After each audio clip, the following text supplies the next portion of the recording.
암 치료 성적에 대해서는 사실 많은 의문들이 있습니다.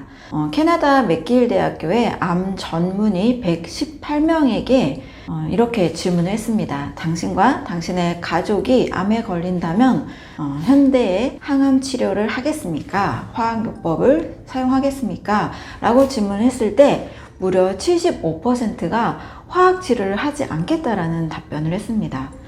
4명 중에 3명, 그것도 암 전문의 선생님들이 한 답변인데요. 이것을 우리는 좀 한번 깊게 생각해 볼 필요가 있습니다. 만약에 현대의학의 화학요법들이 치료가 잘 된다라면 당연히 그걸 선택해야 되겠죠. 하지만 그만큼 치료 성적이 좋지 않다라는 겁니다. 암 생존율 통계도 사실상 100% 신뢰하기는 어렵습니다. 5년 동안 암에 다시 재발하지 않았을 때 그것을 암 생존율이라고 합니다. 근데 5년 1주만 지나도 5년 1주 차에 만약에 암에 다시 걸렸을 때는 이것을 또 생존율 통계로 보지 않는다라는 거죠.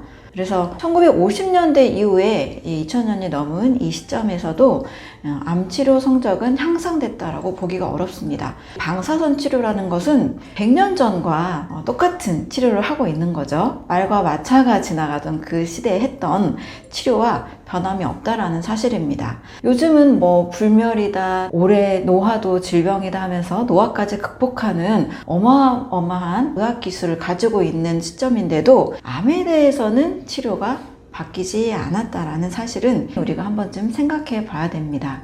심지어 이제 많은 항암제 쪽도 보면 암 전문의들의 수입의 3분의 2가 이 항암제에서 수입이 있다라는 얘기들도 있습니다. 그래서 우리가 암에 대해서만큼은 다시 한번 재조명을 하고 나와 우리 가족이 암에 걸렸을 때 정말 어떻게 치료할 것인가는 깊게 생각해 볼 필요가 있습니다. 유전자 게놈 프로젝트가 완벽하게 분석이 됐는데도 불구하고 암에 대한 치료 접근은 굉장히 유전적으로는 해결이 안 되고 있었죠.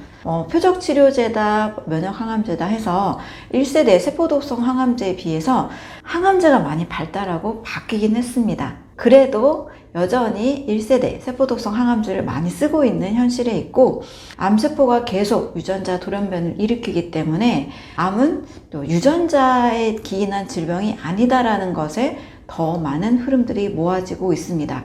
많은 질병들은 그에 따른 증상들이 사실 비슷합니다. 폐 질환이라면 폐 증상에 따른 질환들이 따라오고 감염성 질환이라면 그에 따른 열이 난다든지 구토를 한다든지 이런 감염성 질환에 대한 증상이 비슷합니다. 그런데 암만큼은 이런 2차 질환이 너무 다양하다라는 것을 확인한 거죠. 유전자도 너무나 다릅니다. 사실 1924년에 오토 마스부르크라는 사람에 의해서 암은 유전질환이 아니다, 대사질환이다 라는 이 새로운 관점이 제기됐습니다. 그래서 암은 유전질환이 아니라 대사질환이다 라는 것이 이미 초기에 1924년에 밝혀졌지만 하나의 의학 정설이 바뀐다는 것은 굉장히 많은 시간이 걸리는 것 같습니다.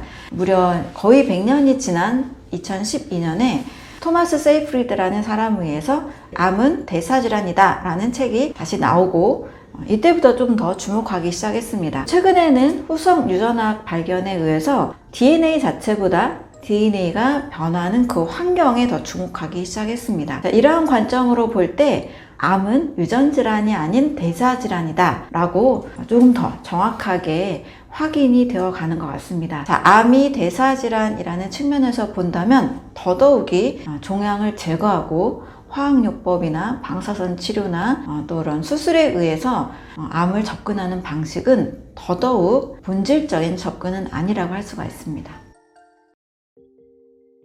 그렇다면 암에 걸렸을 때, 암이라는 진단을 받았을 때 우리는 무엇부터 생각을 해야 될까요? 대부분의 사람들은 내 암의 크기가 얼마나 되고 또 어떻게 수술을 해야 되고 어떤 약을 먹어야 되고 어떻게 이제 생활해야 될까 라는 것만 생각하기가 쉽습니다. 그러나 암은 대사질환이다 라는 측면에서 본다면 이보다 더 중요한 질문들을 한번 해봐야 됩니다. 진짜 질문은 암이 왜 생겼는지, 왜 내 몸이 내 몸을 혹사시킬 만큼 내 몸이 목숨을 걸고 싸워야 될 만큼 내가 무슨 일을 하고 있는지 또는 무슨 일을 하지 않았는지를 생각해 봐야 됩니다. 또 왜 암이 병이라고 생각하는지를 다시 한번 생각해 봐야 됩니다. 그리고 세 번째는 암이 사람을 정말 죽이는지에 대한 것도 다시 한번 생각해 봐야 됩니다. 자, 이런 질문들은 보통 많이 하는 질문들이 아닙니다. 이 세 가지 질문에 대한 배경은 암은 사람을 죽이는 것이 아니고 어떠한 신진대사에 의해서 또는 나의 라이프 스타일에 의해서 생겨난 것이고 또 나의 라이프 스타일을 교정하면 다시 암은 사라질 수도 있다는 것을 전제를 합니다. 자, 이런 관점에서 보면 암은 내 인생을 다시 한번 돌아보게 만드는 하나의 전환점이 될 수 있고 오히려 새로운 기회가 될 수 있다는 상당히 큰 희망도 제시를 합니다. 우리가 암이라는 것을 경험하고 또 다른 건강한 삶을 만들 수도 있다는 거죠. 실제 미국과 유럽과 또 우리나라에서도 암이라는 것을 경험하고 더 몸이 건강해지고 또 더 나은 삶이 된 분들의 사례가 아주 많습니다. 나와 우리 가족이 암을 경험하고 있다라면 이것을 어떻게 없애고 어떻게 무슨 약을 먹고 이것보다는 나의 삶을 되돌아보고 나의 삶과 또 나의 건강한 몸을 위해서 다시 설계하는 방향으로 생각하시면 좋겠습니다.